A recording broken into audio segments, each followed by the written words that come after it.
Alright, here we have the 2021 ASPEN TRAIL 17BH. Up front you have your front tongue jack, crank up and down. Your 7-way for your lights and brakes, your chains, your breakaway cable, that's like an emergency brake. You'll hook that next to your chains, not on your chains, because if your chains were to fail and that was connected to it, then that would fail. That's basically if for some reason it were to come off your ball, just lock up the brakes so it's not going way behind you. You have one 20-pound propane tank up here. The only thing you have to do up here is just turn it on, just like that.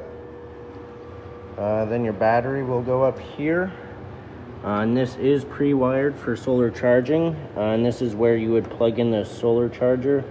You would get they're like little tripod solar panels, so you can move it wherever the sun is. And there's wires already here to hook up to the battery for the solar charger. Moving down, you have a freshwater tank, and this is where you'll fill it. Just put your hose in there and fill it. The drain for that is right here. Right now it's closed, and then open it up and that will drain it. That is portable water, so if you go to a state park, you'll obviously need that because they don't have water hookups. Or if you're traveling and you might stop or whatever, you'll have water on board. If you go to a campground, you'll hook up your hose right here to the city water connection. That little cap just pops off and then you screw on your hose. You'll use a pressure regulator before you hook it up to the camper. It doesn't matter what end, just as long as it's before the camper. That just helps maintain the pressure so you have the proper pressure and it won't blow out the lines. Moving down, your power cord is right in here. So this little connection right here, that just flips up, little door. Power cord pulls out and shoves back in. This is a 30 amp service. So when you go to a campground, just make sure you have that 30 amp connection. What size is this? Usually there's about 25 to 30 feet long. So plenty of length. And then with this, you can hook up to an adapter, plug into your house, keep your battery charged, get your fridge cold. You can run your lights and stuff. The only thing you can't run is the air conditioner because that requires that 30 amp circuit. So when you're at home, just don't run the air conditioner. Moving in the back, there's a dummy for a backup camera if you wanted one. And there are stabilizer jacks, but they're only on the back. One here and one on the other side. You'll get the camper leveled first, get blocks under the tires if you have to for side-to-side leveling. And then use a front tongue jack for front and back leveling. And then once it's leveled and unhooked from your truck or vehicle, then you can crank down the stabilizer jacks until they hit the ground, or if you have blocks under them, and then just give it a 1/2 to 3/4 a turn. Just put a little pressure on it. You do not want to try and lift the camper. Then your sewer outlets here. You have your gray tank here, and the handles are color coded, so that's nice, and it's also labeled up here. So your gray tank, that's your sink and shower water, and then your black tank is your toilet water. This cap just untwists, and then the valves pull out. You'll go and dump them once your monitor panel says they're about 3/4 to full. You'll leave the black tank closed while you're camping. That way all the liquid doesn't run out and the solids won't clog it up. And then it's recommended when you do drain your sewer, pull the black tank first, let that drain out. You can pour some water down the toilet, flush it out after it's completely empty, just to get all the leftover stuff in there, because there will be some leftover stuff.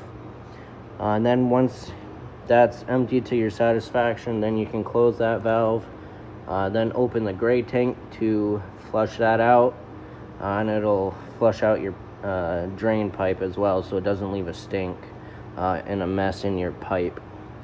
And then when you're done using it, your bumper right here, these caps just pull out, and you can store your sewer hose in there, so it's not going inside or in your storage compartment. So that's a nice thing with those rear bumpers. Then moving on the other side, you have your water heater here. This tab just flips up and turn, cover comes out. This is your drain plug and anno rod. It just goes right in there and screws in. You can see there's a little small pin right there in the center. Once you can see about 90% of that, that's when you replace it.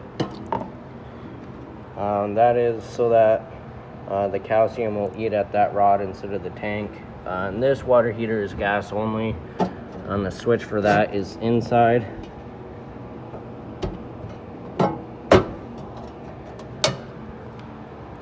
Moving down, you have an outlet here,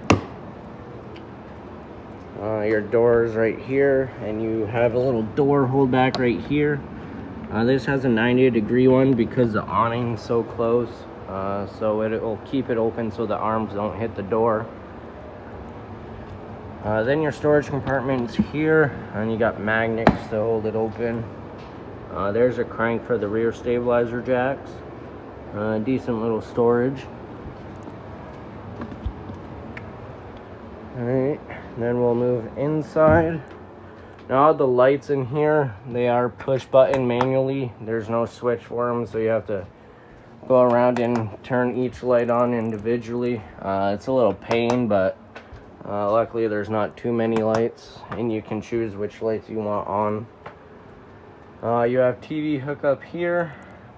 There is no cable hookup, it's only satellite only, or if you get your own dish or a satellite. And this also has the option you can get Wi-Fi on it, so there's a booster for the Wi-Fi and booster for the satellite signal. A couple outlets on this wall, some storage shelves up here, and then your bed. Underneath you have some storage. Your dinette seating here. That table will fold down and rest on those blocks to make a bed and put the cushions over it. And then under each cushion, you can lift up the plywood, and there's more storage under those. Your radio here, pretty simple. You just got your power and then control, just like a car radio. Storage, then your air conditioner, just a regular household air conditioner. Then you have your monitor panel here. So you got these buttons that are labeled. You press each one, and it'll tell you how full your tanks are and how charged your battery is. You got your water pump switch here. So if you're using your freshwater tank, you'll use that pump. Then you got your awning, extend and retract. Your water heater switch here, all you do is just flip that on, and that light will go off once it's lit. Usually it takes about 10 to 15 seconds to light, think, because it is electronically lit, so that has to think. And then all your outlets are GFI protected, so this is your main GFI, so if one trips, this is where you reset it. More storage here. Your sink, hot and cold.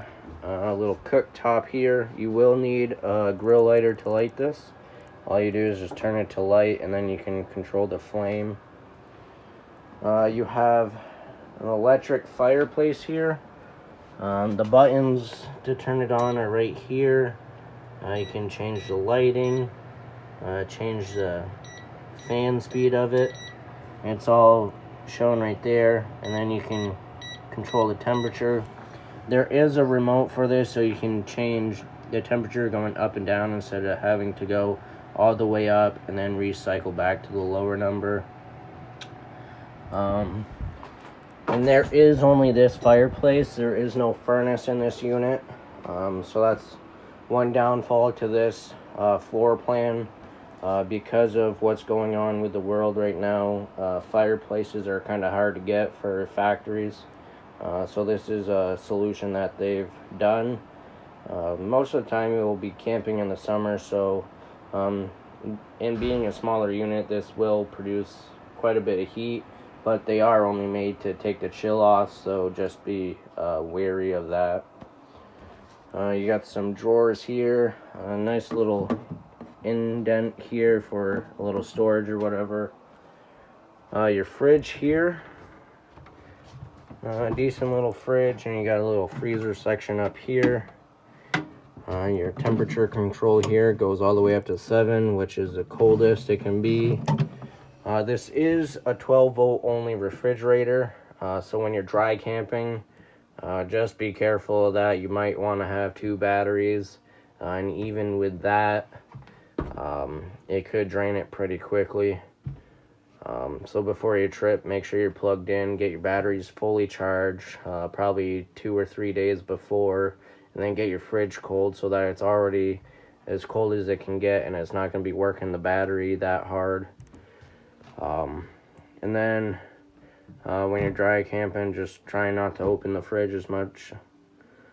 But once you're plugged in, then you won't have to worry about it because it will be keeping your battery charged. And also, getting that solar panel to keep your battery charged will help out a lot too. So you got some options to think about. Then you have just a household microwave here, pretty standard. Your bunk beds here for your kids or whatever. Your converters right here, so this is where all your 110 breakers are and your 12-volt fuses. This is a LP and carbon monoxide alarm. And then you got an exit window there, just in case. And all these shades right here, you just push up and then you pull down, besides the one in the kitchen, which is just a normal pull the string, let it down, and then you can adjust it with this.